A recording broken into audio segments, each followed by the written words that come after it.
As it stands right now, we're at kind of an interesting point with Cyberpunk 2077. We're like right in the middle of massive and major gameplay and information drops. We had E3 and then some of the interviews following that, and then later in August we actually do have the 48 to 50 minutes of gameplay. And even though at first glance you would think it's a relatively stale or quiet time as far as details for the game goes, it's actually quite the opposite. Since their E3 presentation, CD Projekt Red has given us a steady stream of details around the game, which I think a lot of people are missing. Whether it be new interviews coming out, responses on Twitter, or just new details through the ARG.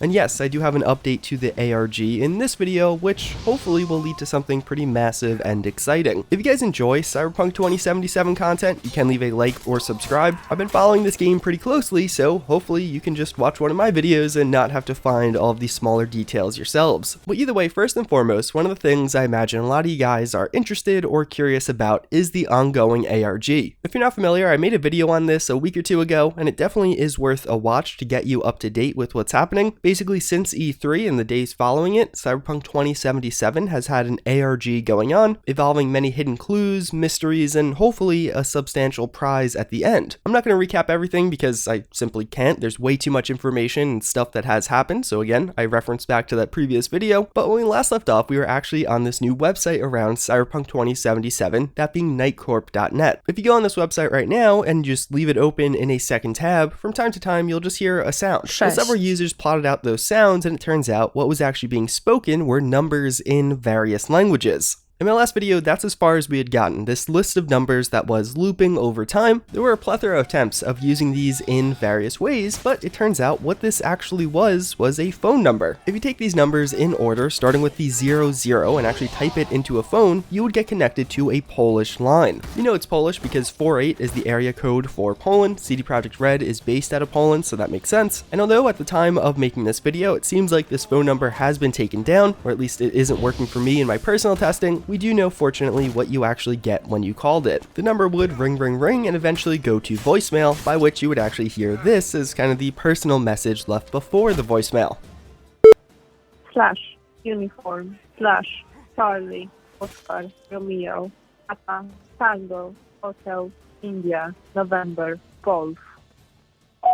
Since it's kind of hard to make out, what that was saying was /uniform /Charlie Oscar Romeo Papa Tango Hotel India November Golf, which I'm sure many of you immediately recognize as the US military phonetic system. So combining that into one word, you actually get /u/corp thing. And if you've been on Reddit before, you probably know that's how user URLs are actually defined. Also worth noting, if you rearrange the letters in corp thing, it actually is an anagram for Nightcorp, the website that brought this to us. But in essence, this is an 11-day-old Reddit account that has some miscellaneous posts, mostly on Cyberpunk forums, but also on a few other ones. Some users have attempted to private message this account, and there are some responses, but no responses when the ARG was brought up. Also worth noting, this account was actually created just before we got this password. This is notable because without this password, we couldn't actually progress through the next stage. And honestly, as of right now, that's where we're left. Some people have tried various things with the account, again, PMs, actually gilding some of his posts, but it hasn't yielded much, and over the past couple of days, the account has been pretty inactive. What I'm assuming is going on here is pretty similar to what happened last time, is we're at a stopping point. As I mentioned with that password earlier, before getting that password, there is no real way to progress in the ARG, and I'm assuming that's where we find ourselves again. We have to wait for this Reddit account to post something. Considering it is the weekend, hopefully maybe this week we'll actually hear or see something from it, but otherwise, if you guys do want to stay up to date, I will have a couple of Discord and website links down below. It's a great way to find out what's happening in real time, or even just recap on what's happened thus far, but in general, of course, I will be making future videos covering whatever major progression does occur. This also all does bring up the question as to what the big reveal is going to be. I've kind of been speculating it's actually the smaller gameplay we saw at this previous E3. But if you're not familiar, at E3 2019, there was two separate gameplays shown. There was a private behind closed door showing, that's what I was fortunate enough to see, and I made a full video on that if you want to hear about it, which has been confirmed to be getting released after PAX West this August. But there's also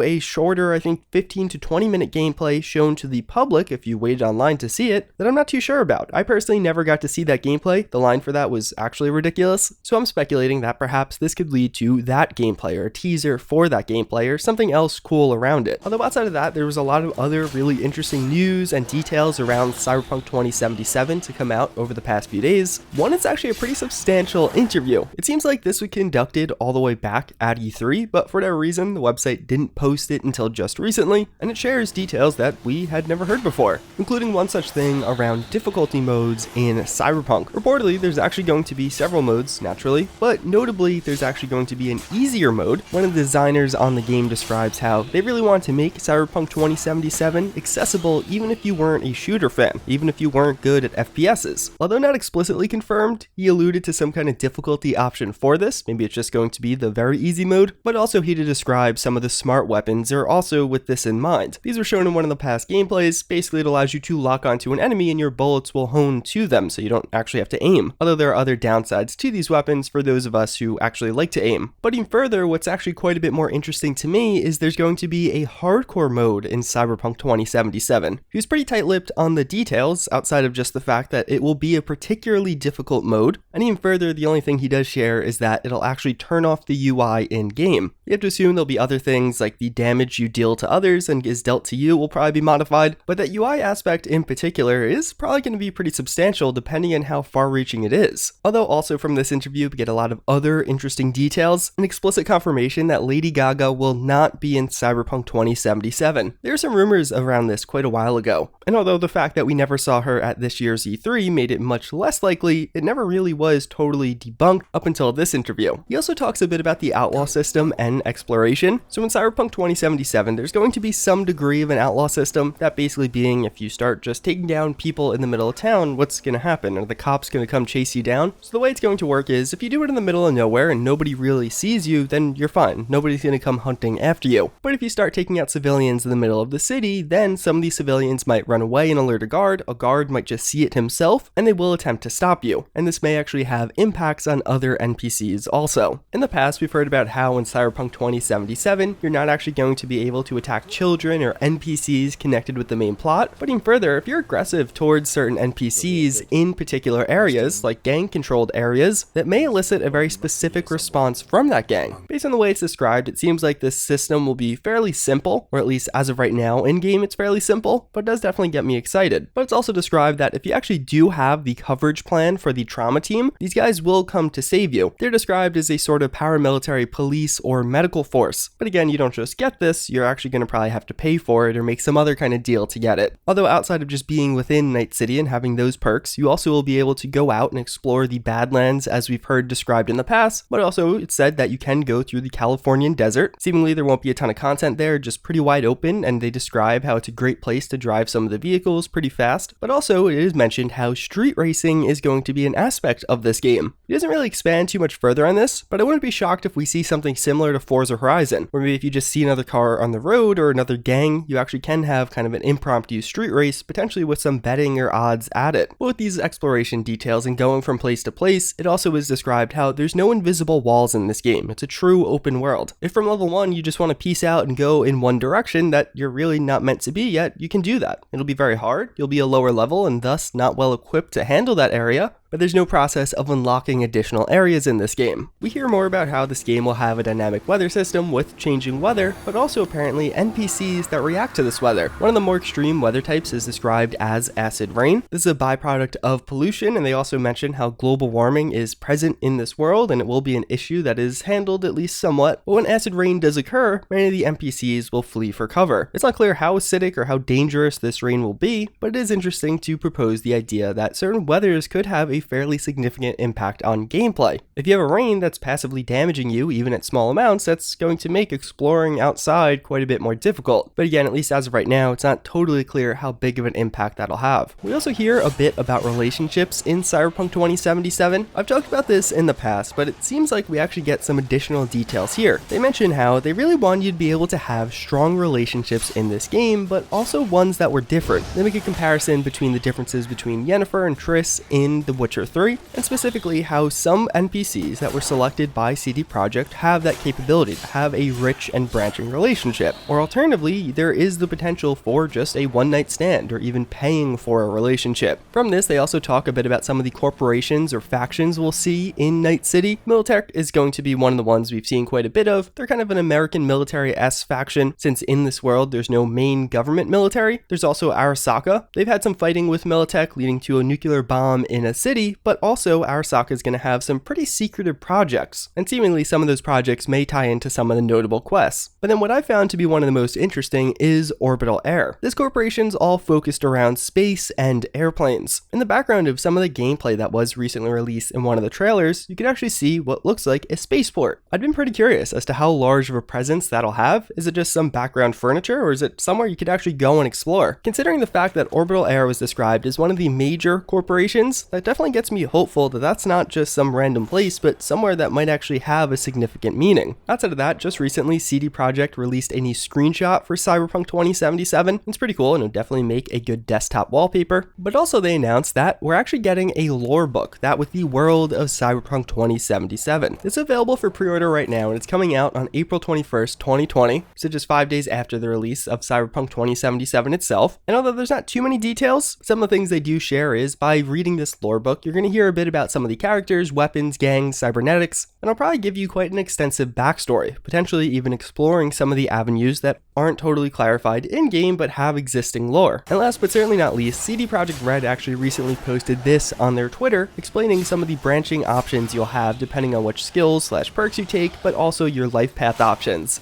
My name is Mateusz Tomaszkiewicz and I'm a quest director on Cyberpunk 2077, and I'm here today to talk to you about the role-playing possibilities provided in our game through different systems that we have introduced. So this time around, we have a big variety of different skills that the players can modify as they develop their character throughout the game, and in turn they can use these skills to discover different paths through the levels, to discover different options in quests. On top of that, we also have this thing called the life paths, which are the origins of our character that we choose at the beginning of the game when we create the character. So for example, you might imagine that if you're a street kid, you will have an easier time talking to different gangs, or if you're a corporate, you might have an advantage over people from the corporation since you know how they think and how they operate. So all in all, yeah, that's a pretty good roundup of some of the recent news around Cyberpunk 2077. A lot of really cool and interesting stuff I covered in this video. If you want to stay up to date with the latest happenings again, I think the ARG is really the most on the forefront. I'll have a link to some of the relevant discords in the description down below, but I'm pretty excited to see where that goes. I think it could be something substantial, especially considering how long this is even compared to the first one and how difficult some of the steps have been to decode. So hopefully this week following the weekend we'll hear more about that. Otherwise, as always again, I thank you for watching. Hopefully you enjoyed this video, but with that, I hope to see you all next time. Later.